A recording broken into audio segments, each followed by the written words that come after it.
এইবার কামি যাবো আমার চুলটা খালি সামনে করে প্রচুর চুল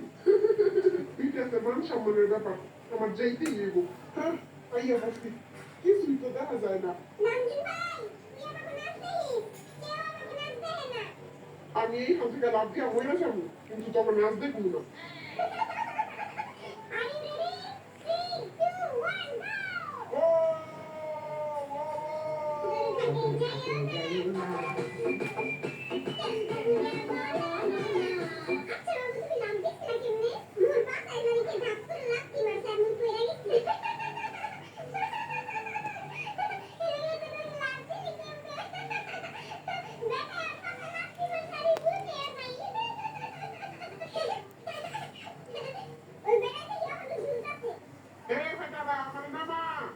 একটু লেগে আমি বমি করি না একটু এলে আমি ওখানে বমি করে দিতাম ওখানে আসতেই খা এত জঘন্য